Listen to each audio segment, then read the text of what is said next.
Hi, my name is Wendy. I'm going to tell you a little about Star Trek Picard, Season 1, the finale. I don't do Latin, but when I try to look it up, it's part 2. I do French. Anyway, into the finale. Probably one of the best scenes in Star Trek ever. We'll start with that. So, going into the afterward, I guess. And, of course, you go through Rios and 7, and 7 of 9's like, I'm no one to ever kill anybody again just because it's what they deserve, and Raph again, Elnor. And anyway, the best scene, Picard and Data. Picard is in a massively complex quantum simulation. And Data walks in. Picard's like, am I dreaming? He's like, no. He's like, maybe you do dream about me. And Data asks, interesting, are you wearing the clothes you had on when you died? And Picard's like, Data, am I dead? And Data's like, yeah, do you remember it? And Picard's like, I think. And Data goes on to say that he was aware he was killed in 2379, but he has no memory of his death. My conscience exists in a massively complex quantum construction made from a copy of memories downloaded into B4 just before I died. Later in the conversation, he says, yes, sir, I'm extremely satisfied. My memory engrams were extracted from a single neuron salvaged by Bruce Maddox, and then my conscience was reconstructed by my brother, Dr. Alton, who we saw in part 1. Picard ends up at Coppelius with Soji. This is the home planet of the synthetics. And Dr. Soon and Bruce Maddox have managed to populate the planet through fractal neurotic cloning, where they make sets of 2 clones like Dash and Soji, or Jana and Sucha, and all this since went on to somehow repopulate the planet. I'm still trying to figure that one out. Anyway,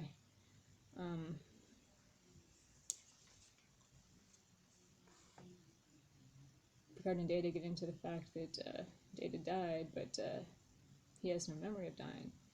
He says, apparently I ended my existence in the hope of prolonging yours. And Picard's like, that might have been the most Data thing you ever did. I've always wished that I could have said I was sorry.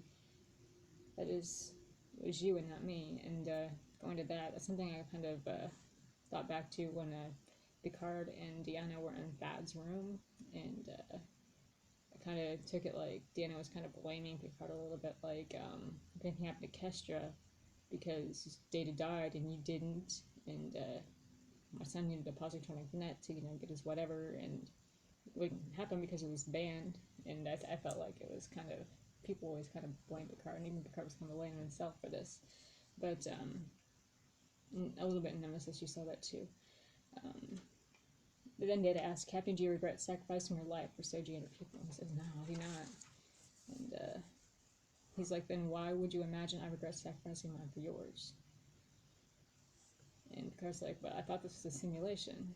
And he's like, yes, but by the way, I know you love me, and that forms a small but a statistically significant part of my memories, and I hope that brings you some comfort, sir.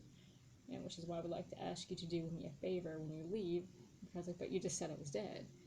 And he's like, yeah, before your brain function ceased, Dr. Soon and Girardi with the help of Soji will scan, map, and transfer a complete neural image of your brain substrates. Which is something we saw, and again, the first part of the episode was Dr. Soon's son was working on the body, and they were about ready to put a mind in it. So you're putting a human mind into an android body. And anyway, Picard's like, do I have to go? And Dave's like, yes. And but that one thing that Data wants Picard to do is like, I would find grateful if you terminated my consciousness, and because it put you want to die. And Data's like, not exactly, sir. I want to live, however briefly, knowing that my life is finite. Morality gives meaning to human life, Captain. Please, love, friendship. These are precious because we know they cannot endure. Butterfly that lives forever is really not a butterfly at all. And that was something I was wondering too. What's the butterfly? Is it Q? What does butterfly come from? And they say their goodbyes, which, I mean, it's like they went back to Nemesis and did it all again, but they made it worse because they killed both Picard and Data, like their 2 most iconic characters of Next Gen. And it's actually horrible to live through, but I mean, you really gotta watch this. And I don't think we're done seeing Data. I think Soon's gonna bump his consciousness right back and say, bro, you're gonna get back up and work again, and I don't think we're done with that. And well, anyway, in the end, Picard wakes up, and it's like you're coming back into best of both worlds, but Data's not there, Soji is. And he's like, am I real? And Soji's like, of course you are. And he sips his Orgoid tea, you know, when they're going to explain the body, that Picard's body has no augmentations, no superpowers, same body, same face, basically. I hope he got a better heart. Everything's new and it works. The brain abnormality is gone, which has killed Picard. And he's also given a cellular homeostasis algorithm to promote the same number of years he would have had in a human life, even though he's in an android body that doesn't have, you know, all that skill. But he'll have the same amount of years he had he been healthy. And I don't know if this is like the only time they could do it, because Bruce Maddox is the one who helps soon with this. But for some reason, Picard says, "My game is your loss." They go in to wrap up the season. You can watch the end of that and that drama. But yeah, Seven flies off. Soji flies off. My question was, where did the Romulan boyfriend end up? Narek. That was my question. Like, where did he go? And what happened to the XBs? Did they stay behind and leave the Borg cube for the Borg to come find? I don't know. That's scary. But anyway, let's get back into the beginning. So pretty amazing stuff. Lots of short shots, lots of long scenes.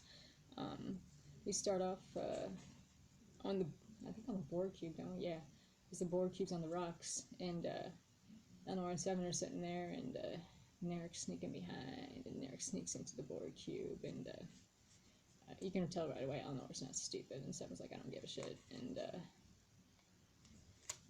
Narek ends up telling his sister that he killed a synth, even though he had nothing to do with the girl's death. It was actually Sutra, the evil. Well, I guess she's kind of evil now that she saw the admonition, which is, the admonition was like when they stand around the trash can and see visions and go nuts, and she actually went lower nuts, and said, "Oh my God, we gotta unleash the demons because the organics are gonna get us." And meanwhile, the Romulans kind of persisted this whole thing, because we never even would have been here if the Romulans were trying to say that the Destroyer was out to get them. And the Destroyer is actually, they're, I guess, trying to say it was Soji, but really they created the whole situation, because all Bruce Maddox did was create two girls, sent one to Earth, sent one to the Borg cube to do some freaking research. They just left them all alone, would have been good. But the Zatbosh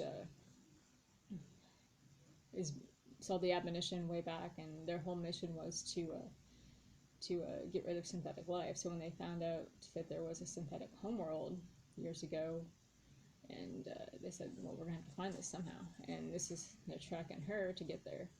And Narek's gathering his grenades and everything. And he's like, I want to shove these grenades in those flowers. And he tells his sister, Narissa, to stay on the cube and bring their weapons back online. He's like, our parents died for this, Narek. Many more gave their lives. Narek feels his family was disgraced, and he was neglected from the Zatbosh because he was found to be a washout. So he basically knows he's never going to fit in there. And Narek walks out of the cube, and he's followed by Preacher Boy Elnor. And anyway, we'll get back to the Borg cube later. It ends up, you know, they're preparing for whatnot. But Seven's still on there, and so is Narissa. Where else do we gotta go here? And we see Picard's been placed under his quarantine house arrest, and this butterfly. We see this butterfly for the first time, I think, there in that episode. And Soji visits and claims the organics have never given the synthetics a choice. And Picard's like, to say you have no choice is a failure of imagination. And Picard urges Soji to shut down the beacon, because they will be annihilated. And Soji's still pretty bent on getting that beacon started. And we cut to the Lost Arena with Raffi and Rios, and they got the sex toy Saga gave them, use their imagination, and I don't know, they start using this hillbilly slang in there, and it kind of gets on my nerves. Oh, we gotta find the fix. But he's mad. Rios is mad because his intermix reactor is fused, and you can't use the replicator because it's fused, and you can't get nothing working. So they use the toy, and Raffi's like, visualize it's no longer fused, and eventually they unfuse the intermix reactor. And I'm wondering why they can't just use that on Picard's brain abnormality. I mean, it makes me wonder if the whole thing ain't a joke. But I kind of see Soji's pretty fact up. So if Soji's saying that they put Picard in another body, I believe it. But yeah, I just don't get why they didn't use the toy on Picard's brain. But anyway, this is like, okay, you were right, and he tells her to piss off. And anyway, Loverboy's outside throwing rocks at the ship, and Rappy kind of wants to shoot him, but he's out there throwing rocks, and he's like, oh, I've got these grenades, but I'm not going to use them because we all need to talk about this. And he's like, we believe the synthetics are fated to destroy all organic life. It's what they call it, Gamma-do or something like that. I had trouble hearing some of the words in this in the whole series. Gamma-do or something. He's like, well, since it's put it all in lockdown because they don't want anybody interfering with that transmitter. And Eleanor walks in the door and pulls a freaking sword on Eric, and he's like, he killed you! And later on, they're sitting around the campfire, so what do we do? How do we get back into Synthville? And Eleanor still don't like him. He's like, his sister murdered you. And so Narek goes on to explain the Romulan tale of Gamadon, and it's a story of the end of everything. It's an ancient myth, dates back to before ancestors arrived on Vulcan. Key there. And it involves two sisters, twin demons, who come at the end of time to release some kind of beast. And you see it at the end where it comes out with the tentacles, blah, blah, blah, and she puts it back in. But the two sisters, the one is the foreteller, plays a drum made from the skin of children. She strikes it with a chain of skulls so hard, so long, that her heart bursts from the effort. They're trying to say that's Dodge. And then sister number 2 is Septionette. She plays the horn for the beast that when she blows will release all the monsters who have been waiting since the beginning of time. And Narek states that he doesn't believe that this is what's going to happen. He believes that this is history and he doesn't want it to repeat itself. That was the purpose of the admonition, to keep history from preventing itself. So they come up with a game plan. They're going to use the grenades on the orchids, and then they decide to put a bomb or they decide to put the grenade inside the soccer ball to get it in, and they're going to use it to destroy the beacon. And so they wrap Narek up and say, they found the Romulan secret agent that killed one of the people, and they get on in.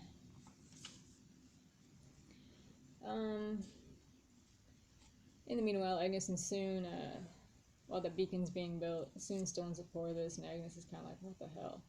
And the whole thing is Soon's focus of downloading consciousness into a synthetic body, which I think maybe his original intent was to put Data back into that body. I was kind of wondering if, it wasn't going to be a Denise Crosby type thing.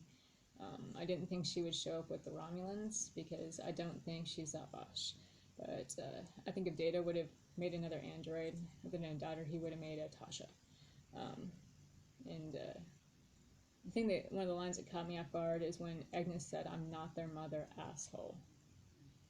And then right before Picard collapses at the end, he says daughter to Agnes. So maybe some people think that she's a synthetic. Nobody really knows, but the thing was, she was going to put her mind into that body to avoid going to jail. Anyway, that didn't happen.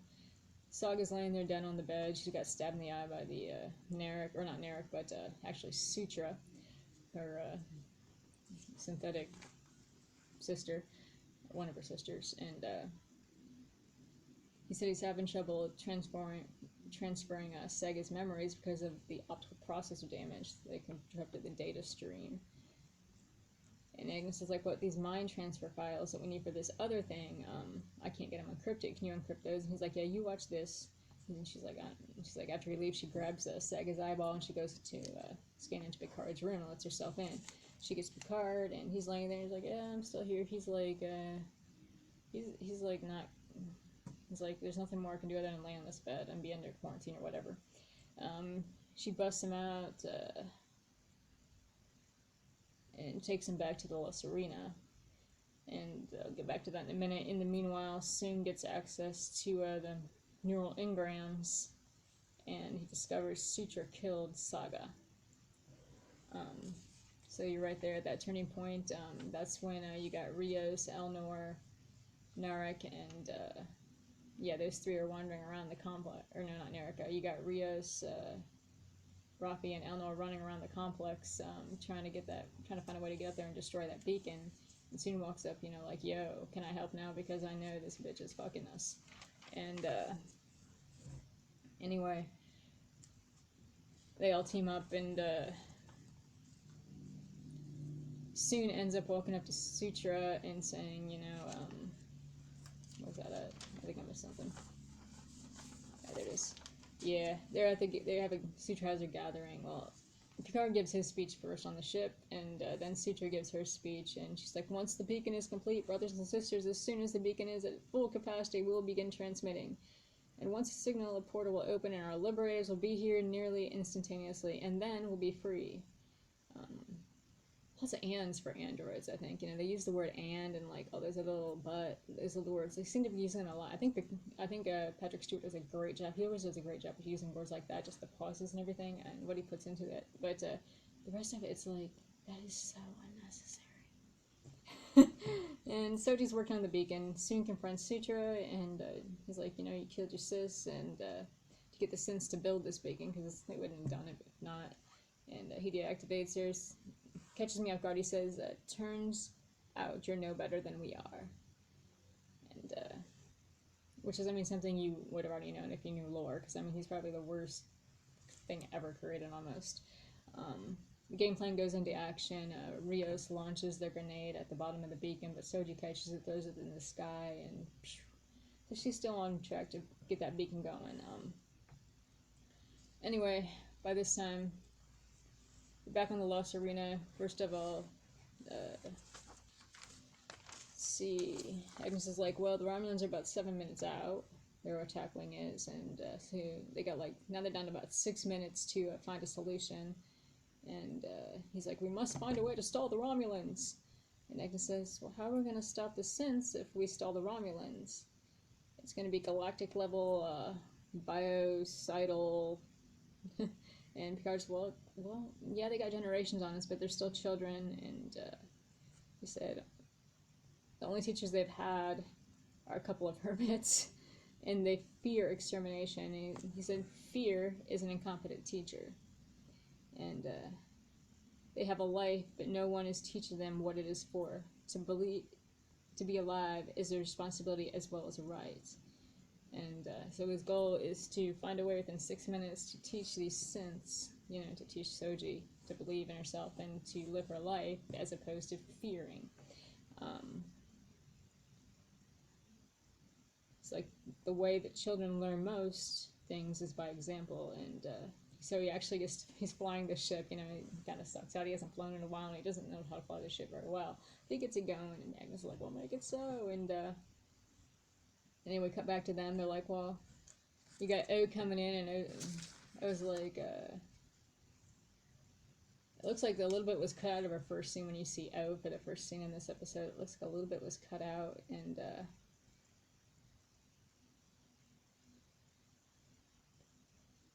Picard's flying the ship, and he's like, okay, that's great, Agnes, but I'm trying to learn how to fly this ship, and he's like, Agnes is like, okay, one impossible thing at a time, and the Romulans are there, and O orders the entire planet to be sterilized. Okay. I don't know, that makes me wonder, what happened after that, if these synths were again allowed to reproduce, or however they reproduce, and, since Data was cut, will Data, his consciousness bring back, kind of maybe what was going on there. So the Romulans are firing at the orchids. PR is just floating around and all this, not getting shot off, because the Romulans are messing with these 20 orchids, the flowers that are in space. They're going to suck them up and take their power out.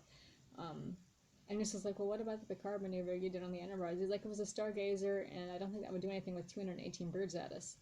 And she's like, she picks up the sex toy that Raffi and Rios had left that Saga gave them, and she's like, and like her head clones 218 times or whatnot, and she's like, well, what about this? And he's like, okay, I guess we can do that. So they use the toy to create warp signatures and illusions of 218 Los Arena ships. And Picard brings his ship up, then activates his plan. All these ships show up, and the whole thing is I was sitting there. She orders everyone to target the Abomination's nest, which is the planet, and Picard faces off with the Romulans, and she's like, "Well, what's this one little ship?" And she's like, "Ignore it. Ready planetary sterilization pattern number 5." Now that got me, because if you think back to the dream in the beginning, the 5 queens. Yeah, sterilization pattern number 5. I don't know. That's just that's the one thing I can make out of that.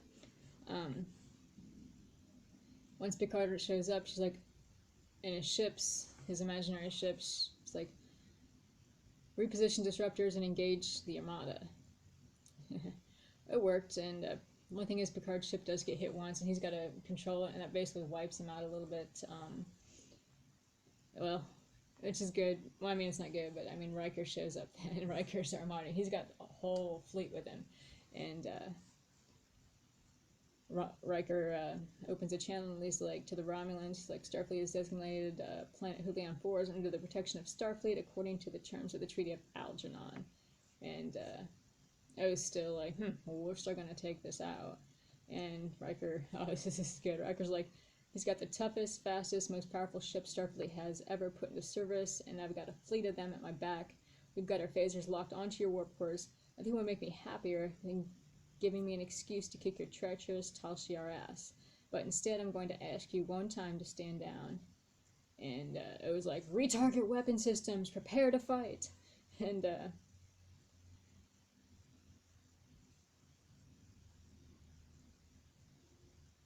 anyway, Picard opens a communication out to Soji, and he's like, I'm willing to give my life if you shut down that beacon. And eventually he convinces her to shut down the beacon. And but it's kind of a little bit late for him because he's been through too much, and Agnes has to give him some 20 cc's of whatnot. And the funny thing is when right before Picard goes down, he's like, he says daughter. I think he says daughter, because then they go back to the daughter painting. First of all, I thought he said Tasha, then I thought he said Daj. Then I was listening really closely about the 10th Amendment. I think he said daughter, because you go back to that daughter painting in the dream. But anyway, he does communicate with Riker first, after Riker gets the Romulans to stand down. And Riker's like, I'm supposed to sit around the woods and make pizza while you're having all the fun. I learned from the best. I'll see you around, my friend. Again, continuation that Picard's got more on him, and, we're not done here. Anyway, Picard's in his dream state there for a second. He's like, Data, of course, says, would you like to finish it, Captain? Picard's like, I don't want the game to end. I think they could have done a little bit better, because there's a lot more communication in the dreams between Picard and Data in the beginning, where they could have done that a lot better. It's not just Picard not wanting the game to end, because he knows he's immortal, or he knows he's not immortal. I think he's hanging on because he knows he needs to. And so I don't know. I don't think they should ever let Picard go. I think they should keep him forever. Anyway, once Soji sees, she still has the open channel with Picard, and she sees he's going down, and she's like, all right, I'll drop the whatever, the block, and she beams Agnes and Picard down. And that's when they get a hold of him and start their process. I'm guessing that Picard's body, his dead body, was buried, because that's what we kind of saw with Elnor and Raffi, or it seemed like they were coming out of a funeral. But Picard had told Soji that she made the right choice. It was always up to her, not to be the destroyer. And for some reason, Picard says to Raffi, "You were quite right." So I don't know exactly. Maybe that's referring back to the fact that Picard had trusted everybody, because there's a lot about trust. Picard had trusted everybody, like he had trusted Agnes, and she turned out to be a Romulan, probe and stuff like that. But I don't know if it was about trust he was talking about right there, or it was about just the fact that the Romulans. The whole thing was she was right in the beginning saying that the Romulans had all this stuff going on, and he didn't really do much. He couldn't do much about it, but he didn't really. He never, he retired to his vineyard. But yeah, that wraps it up. That's everything. I've got, I don't know, season 2, it sounds like we're in for some fun there. But yeah, I'm sure O's not going back to Starfleet. I'm sure that'll never happen. I'm sure Riker won't stay in space for a long time. As for the Data Picard scene, I don't know. I'm wondering why they call it Star Trek Picard, because I think they should call it Star Trek Synthetic, maybe, or Star Trek Data. I think Data kind of stole that whole show. I mean, they brought the guy back, and nobody, I mean, nobody exactly knew how that was going to happen. I mean, we first thought it was a dream, and it was a dream at the beginning, but then at the end, it was you were in Data's kind of consciousness right there, where they actually got to kind of meld with each other. It's like Picard's becoming an android, and Data's, ending his consciousness. But yeah, I don't know. I think his brother's going to pull him back. But yeah, that pretty much wraps it up. Check out the show; it's pretty good. The whole season's free for right now. Go ahead, watch it, and have fun.